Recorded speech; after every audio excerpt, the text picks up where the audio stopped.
Path of Exile 2 just got its full breakdown. From classes to leveling, all the way to the endgame and the endgame gearing system, as well as those mechanics that we'll see in endgame. I'm going to do a full breakdown and try to cover everything that was disclosed and showcased during the hour-and-a-half long video, but I'm going to put it in a more bite-sized format. That way you don't feel too overwhelmed, or if you don't have time to watch the hour and 20-minute long video, which means we got a ton to talk about. What's up, world? It's Utopia back in with another video. Today we're checking out all things Path of Exile 2. Okay, so let's just break this all down. I've gone through this entire video and broken it down into segments. First up here, we'll talk about the Path of Exile 2 gameplay. Now, starting off, they do mention that these massive skill trees are just like PoE 1, so if you are familiar with the previous iteration, that will definitely help you into Path of Exile 2. However, there is a ton of new things with Path of Exile 2. As they mention here, that effects have been advanced significantly. There is an entirely new mapping system. I'll go into some more details on that in a bit here when we get more deep dived. The classes are entirely fully fledged this time around, and to break a little bit into the lore, we are jumping 20 years into the future, so around 20 years plus after Path of Exile 1's storyline. The monsters are now mutated, so it's a little bit different than Path of Exile 1.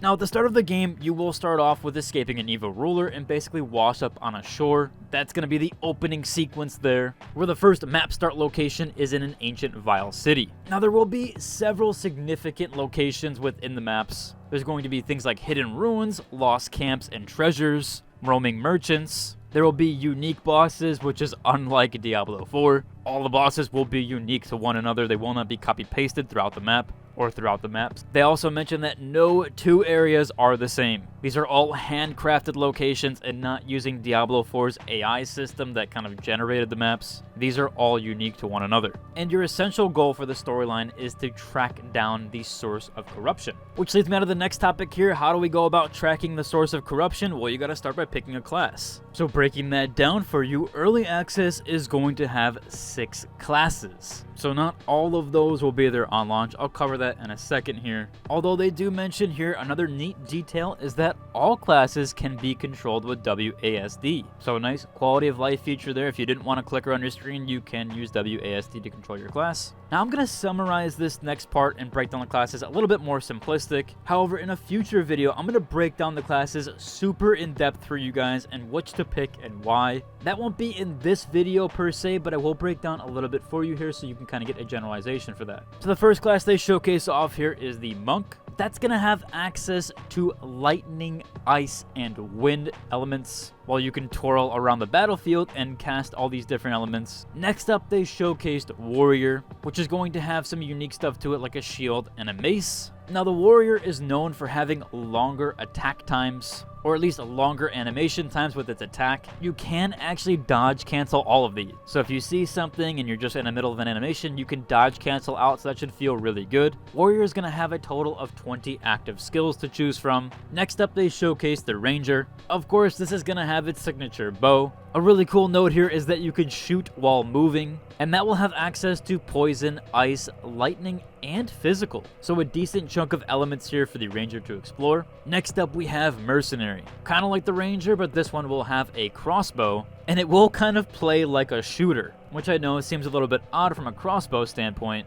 but you can turn the crossbow into a shotgun, an AR, a sniper rifle, and even a grenade launcher, which you can combine with elemental ammo. So a lot of weapon ranges to explore there. Next up, we have Witch, and kind of like Diablo 4's Necromancer, this will have minions. It's also going to delve into the Chaos Spells elements, which will be mostly the elemental damage that you're dealing. A really neat feature though, and something that I wish Diablo 4 had, is that minions are revived automatically, which is just a massive quality of life feature. I know a lot of people are going to enjoy that. And then last up here, rounding out the classes, we have Sorceress. Now Sorceress will have most of the elements to explore into, which can also be comboed between those elements, which is a huge thing to note here. It's also going to have seemingly the most active skills at 25 total, at least comparative to Warrior's 20, so they have an additional 5 skills there. And another thing to note here is that you will be able to auto swap between staffs with different bonuses. So depending on what elemental type and what element you're casting, you can actually have a staff with a certain bonus on that, and then you can swap to that other staff. I'll get into some more details there with that. There is some extra stuff that also applies to other classes. Another massive thing to note here is that you can use any ability on any class. This will be done through certain consumables and items, but there is a broad range there to toy with. Now, PoE is actually known for having more classes. However, the 6 additional classes will be added later on. So we are getting these starting 6 for when the game launches in EA, but after early access, then we will be getting those 6 classes later on. Speaking of consumables and items, we do have our next category, which covers all those from flasks to gems. So first up, flasks here will gain charges with downs, essentially your mana pots and your health potions. The more eliminations you get, the more you can regen. And I do believe they said those had 9 charges each, so you will generate up to that depending on your elimination. There's also going to be a new charm system, which will help you defend against debuffs and damage types. That's going to be a consumable. Next up here, we do have some items. I'm going to get more in depth with these as well, but we do have something called support gems, and these will add additional mods to your abilities. The example they did showcase was with the Mercenary class, where you can shoot 1 grenade from your crossbow, but now you can shoot 3 with this mod. And they also mentioned that you can freely move these gems around. With support gems, there's also going to be skill gems and gem cutting. Those are also tied to ability levels, so when you do get a skill gem or craft a new skill gem, that will actually be tied to the previous skill gem level. So if you have a level 7 skill gem and you make a new one, the new one is going to be actually level 7 with that. So you won't have to previously level anything. That's going to be tied to your ability level. And skill gems are essentially your abilities. You can also socket different abilities into one another, adding for some super dynamic gameplay. And there's one last gem type here, the spirit gems, which will add further elemental types, so exploring even more into the other elements. Of course, it wouldn't be a PoE game with a passive skill tree. There's going to be a total of 1,500 nodes within this. Just absolutely insane, as people have talked about. The skill trees in PoE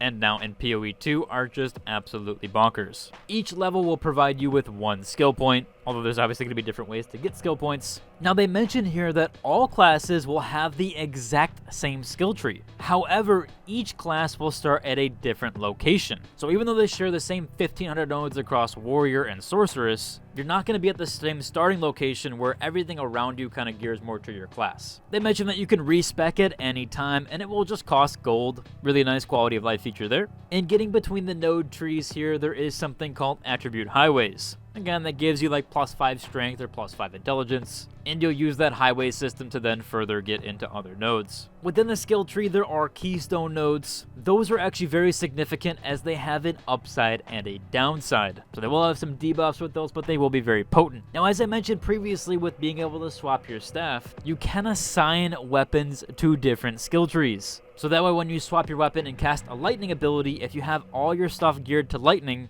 you will get all that bonus damage there. Very unique mechanic and so cool to see that one. Now, they do mention here that the weapon spec points will be from optional bosses and quests, where there's also going to be something tied to weapon spec books, and the map will show you how to find those essentially. Speaking of bosses, we have a few to disclose here, where some bosses will have a permanent character boost, and there's 1 in each act. So on top of those weapon spec books, there's also the permanent character boosts, and they do mention those are going to be very potent. Now, next up, we have gear categorization and rarity. So there is 4 rarity groups stemming from normal, magic, rare, and unique, where that obviously goes from the worst to the best. Now, if you find an item you like, you can actually upgrade it from rarities with certain orbs. Those can be disenchanted from rares, which will allow you to build up to a regal orb. Once you get to a regal orb, you can turn basically anything into a rare. Uniques, however, are in their own category and cannot be made that way. They do mention here there's going to be more frequent drops and frequent upgrade drops. And with addition with those orbs, you can socket them and disenchant them as well. Speaking of sockets, body armor and 2-handed weapons have 2 sockets, and the rest will have 1. Although I will mention a note with that later. Vendors will have a decent amount of items and level up with you, so don't worry, they are going to be utilized. There's also a gamble vendor. Another really cool detail is there's going to be an open market and a currency exchange, where no item is bound to you. You'll be able to trade all items. They do mention here that most gear is randomly generated except uniques, which will dramatically change a character build. And all of those do have custom art and modeling to go with it. Now that we've covered all the basics with gearing, items, classes, we're now going to be jumping into the more advanced categories here, which now jump into endgame. So first up, for one of the major endgame mechanics, we have Ascension Trials. Now this deals with a host of different things like your classes as well as a gauntlet system. So essentially each class will get 3 different ascendancy classes. And if you played Sweater, this is basically your advanced class. Now there's only going to be 2 available at early access. However, this will dramatically change your character and the selection is essentially permanent. At least they did say make this choice very weighted. We'll have to see what they do when they add that 3rd ascendancy class. And also the way you level it is going to matter as well. So the breakdown there with that is the Sorceress will get Stormreaver and Chronomancer,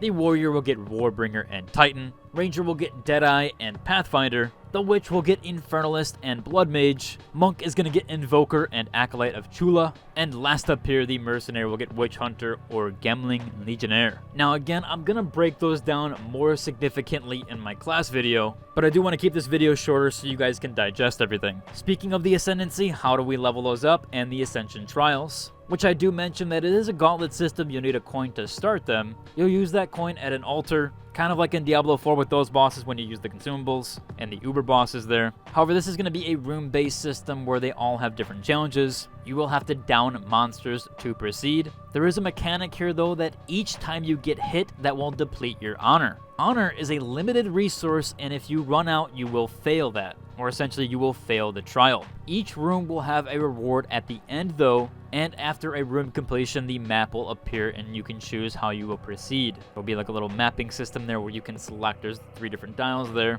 Some rooms will add permanent debuffs for the entire trial, so do be wary on that and make sure you're checking those. There's also going to be a trial resource and currency that you can spend at vendors within the trials, kind of like World of Warcraft 8.3 corruption system. If you play that at all, it should be kind of the same mechanic there. Now, upon completing your first Ascension trial, you will be able to pick your Ascendancy class, and that will grant you 2 points. Now, there's going to be 2 different types of Ascendancy trials, and there will be a 3rd one shortly after release. You can select any of those and play through the one that you like the most, or switch back and forth between the 2. But that is essentially how you'll level up your Ascendancy class. Now, we do have the game structure here and essentially how you're going to navigate and get to these Ascendancy trials as well as everything else, and just kind of how the acts work. So originally they had 6 acts, but they cut this down to focus on endgame. As of right now, there's going to be 3 acts with early access, which do contain a 25-hour story. There will be 50 bosses throughout that and 400 different monster types, which that will double in size after early access. Once you hit level 45, there will be something called a Cruel difficulty, which will revert Act 1 through 3,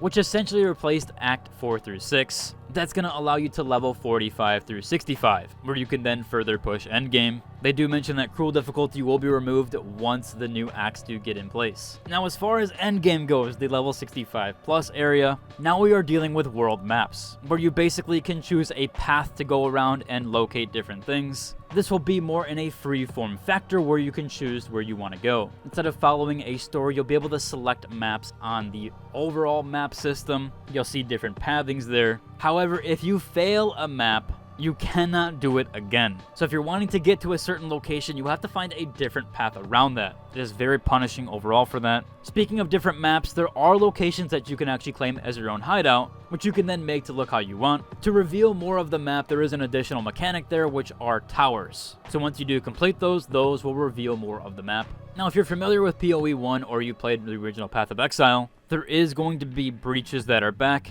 However, this time around, there's going to be new rewards and mechanics. Essentially, you down demons faster, which equal more enemies, and then you get more loot. It's kind of a wave system, but a little bit different. It's a very simplistic version of it, but they didn't focus most of the endgame on this. Those are the other mechanics and gameplay, which we have the first one here, Rituals. When you do access rituals around the map, the mechanics there break down that every monster you down will feed the altar. And once you do complete those, there's going to be vendors that have decent gear. Those vendors also do contain omens, which will help you with metacrafting. So essentially, rituals are to farm for that crafting type. Another cool mechanic here is that clearing rituals near each other will spawn more monsters, which will give you more currency to spend when you do complete those. And there is also a ritual atlas tree, which is within your skill tree, so you can level up that additional system there. There is also another endgame system here, which is the Dellrium. Now these are within the maps themselves, so once you're playing in a zone, it will look like a sort of silver mist bubble thing. Once you enter that, it will change the entire area into mist, and this is more of essentially the basic horde mode / waves. You'll have to stay within the mist as long as you can, which will give you distilled emotion. You gain further passives and off-class bonuses. You can actually trigger these yourselves with distilled maps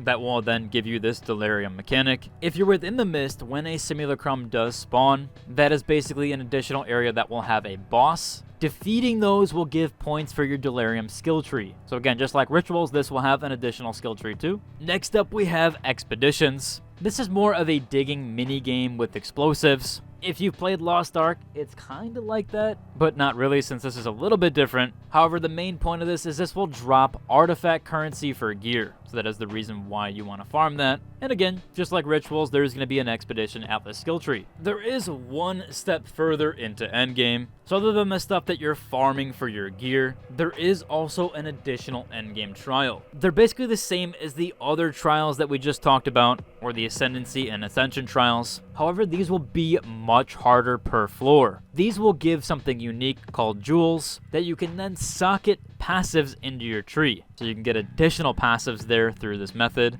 You can increase the floors with the ultimatums, which will make them a bit harder, and you can spawn up to 10 bosses and 3 tribulations per run. But that is the absolute max that you can do with those ultimatums. There's also one more additional farmable currency here, which are the Vial Orbs. Those will allow for additional sockets. So remember I said before, base armor has 2 sockets that you can put in your gear. Again, just like any MMO or like the Diablo system where you can socket gems into your gear, this will allow you to socket 1 to 2 more than baseline. So now your armor can have 3 to 4 gems. There is one additional endgame mechanic here, and that is the Pinnacle bosses, much like Diablo 4's Uber boss system. However, these are a fortress / maze. In order to complete these challenges, you will need to defeat the faction leader, or what would be called the Uber boss. However, first you have to defeat the lieutenants, and if you fail on those, they will actually move locations. This is an extremely hard challenge, so do these with caution and only when you are fully geared. Again, just like all the rest of these, that will have an additional skill tree for that, which will help you a lot for those Pinnacle bosses. That does cover it for all the endgame stuff, the game structure, and gameplay. Last up here is how to purchase the game, the starter packs, the supporter packs, etc. So how do we get early access? Well, if you just want the bare minimum to get into the game, it's only a $30 purchase that will get you early access. So if you just want the baseline there, that will get you a key. If you are a PO1 player or the original Path of Exile, if you spent $480, that will get you a free key. There are additional packages, again, that range from $30 all the way to $480 starter packs. And if you purchase any of these starter packs or supporter packs, you can use all the items it gives you in PoE 1 currently. So all the cosmetics and things there, those are going to be cross-compatible. If you guys want me to break down the starter packs and supporter packs more, there's a lot to them. This video would go on forever just covering all of those because there is a ton. If you want me to break those down more, let me know in the comment section below. That should about cover for everything. Again, I'm going to have a class video breaking down all that stuff. I might again have a supporter pack video as well as just how to access the game in general. Hopefully this broke it down to you in a more bite-sized version so you don't have to watch an hour and 20 minutes of gameplay, but that should cover nearly everything. If you enjoyed today's video, like, subscribe, and until the next one, deuce!